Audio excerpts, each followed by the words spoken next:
Au niveau de cette vidéo, je vous parle des expressions figées. On va parler de leur sens et on va parler de la définition de ça veut dire quoi une expression figée ou un idiomatisme. D'accord? Donc, au niveau de cette vidéo, on va vous présenter 22 expressions figées considérablement importantes en français et au niveau aussi de la littérature française.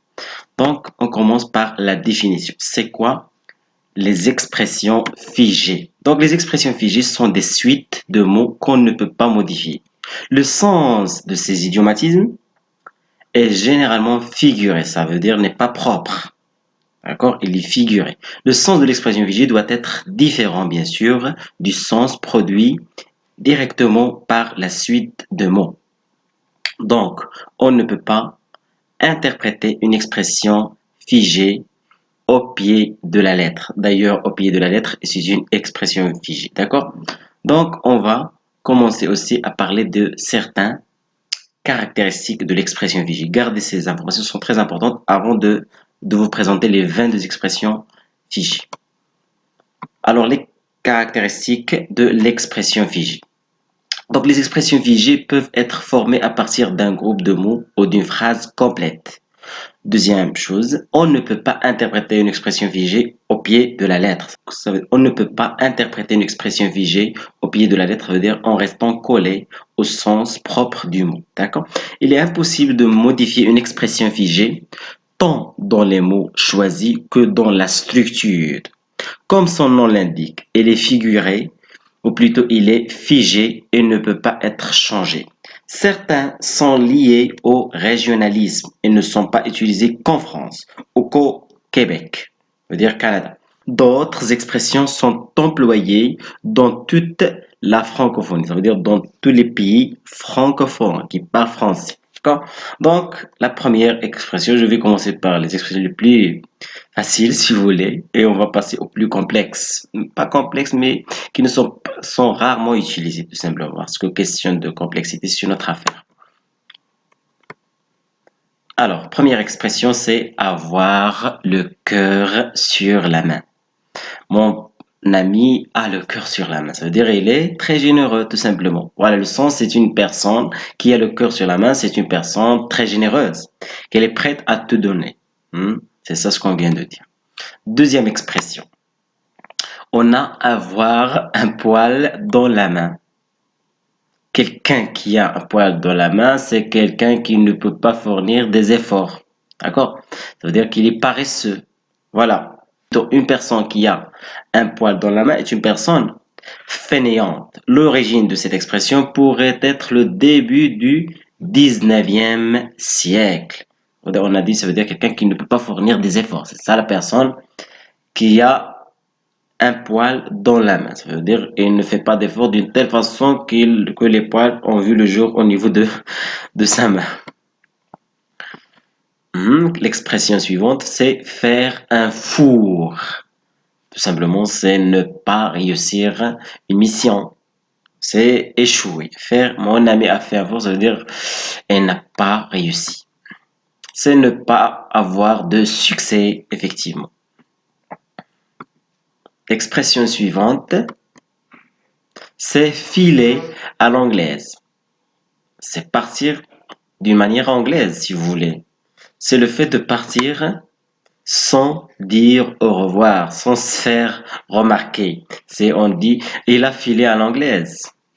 Oh, regardez ce monsieur, il a filé à l'anglaise. Ça veut dire il part sans dire au revoir, secrètement. Alors, les doigts dans le nez. Pourquoi t'as les doigts dans le nez?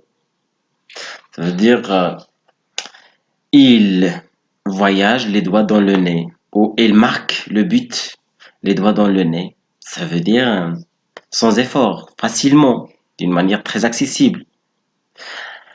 Le Bayern a gagné le Barça, les doigts dans le nez, ça veut dire sans effort. Mais c'est pas vrai, il a fait un effort bien sûr. Alors, se regarder le nombril. Se regarder le nombril. Alors, le nombril, vous connaissez ce mot-là. Alors, se regarder le nombril, ça veut dire tu te considères le centre du monde, tu te considères égocentrique ou trop égoïste, d'accord? Quelqu'un qui est très égocentrique et prétentieux, hein. Alors on dit mon ami se regarde, ou plutôt mon ami se regarde le nombril, ça veut dire il se considère le meilleur, d'accord? Égoïsme, question d'égoïsme aussi. Donc on a aussi avoir une araignée au plafond. Avoir une araignée au plafond, c'est être un peu fou.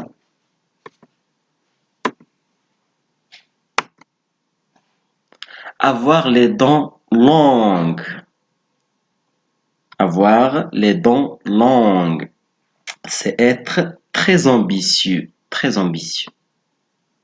On a aussi casser sa pipe ou passer l'arme à gauche. On a ici, on a deux expressions. Casser sa pipe, ça veut dire mourir, ça veut dire rejoindre le cimetière. D'accord? On peut dire aussi passer l'arme à gauche. Ça signifie aussi la mort.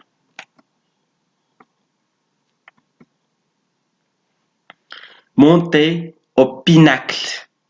Monter au pinacle, c'est parvenir à la situation la plus élevée. Pinacle, ça veut dire sommet. Ça veut dire... Alors, parvenir à la situation la plus élevée au niveau des responsabilités, etc. D'accord? On a dit, il a monté au pinacle, ça veut dire il est arrivé à une situation très élevée, à un poste, à un métier, etc. D'accord? Alors, in extenso, c'est en entier, complètement, intégralement. D'accord? J'ai analysé ce texte in extenso, ça veut dire en entier. In extremis, d'accord? Au dernier moment. Au dernier moment. C'est ça le sens de cette expression. Avoir un cœur d'artichaut, c'est tomber facilement et souvent amoureux. Tomber à pic, ça tombe à pic, ça arrive au bon moment, ça arrive exactement au moment où il le fallait. Oh, regardez, ça tombe à pic, ça arrive au bon moment. Donc, jeter de l'huile sur le feu, c'est inciter à la dispute, aggraver une situation. Regagner, c'est pénate. Pénate, c'est une demeure, etc. D'accord? Ce sens très, très ancien. C'est retourner à son domicile, son foyer. D'accord? C'est dans les divinités gréco-latines, etc. Pénate, demeure, etc. Donc, lorsqu'on dit regagner ses pénates, tout simplement, c'est retourner à son domicile, à son foyer. Être le bec dans l'eau. Vraiment, j'étais le bec dans l'eau. Ça veut dire j'étais déçu après avoir espéré quelque chose. C'est ne pas obtenir ce qu'on attendait.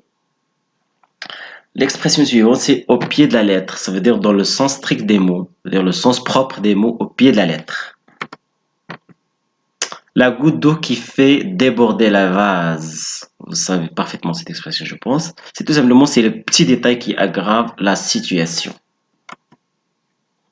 On a la semaine des 4 jeudis, ça veut dire ça exprime l'impossibilité. Jamais, c'est une expression qui indique l'impossibilité. Lorsqu'on dit par exemple, when pigs fly en anglais. When pigs fly, ça veut dire lorsque pigs fly, ça veut dire la question de ce genre d'animaux qui va s'envoler, c'est largement impossible. Donc la semaine des 4 jeudis, c'est tout simplement l'expression de l'impossibilité. Quand les poules auront des dents, c'est pas possible. Est-ce que les poules auront les dents? D'accord? Alors ça exprime aussi, c'est largement impossible. On dit c'est largement impossible, tout simplement.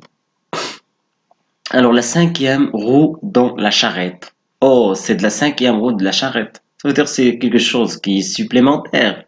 C'est une personne ou une chose qui n'a pas d'utilité, qui n'a pas d'importance, tout simplement. Voilà, définition, personne ou chose inutile et sans importance.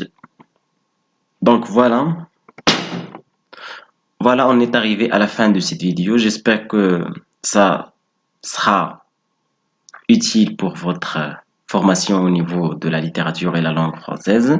Si vous regardez notre chaîne pour la première fois, n'oubliez pas d'y appartenir en cliquant sur le bouton rouge abonner. À bientôt.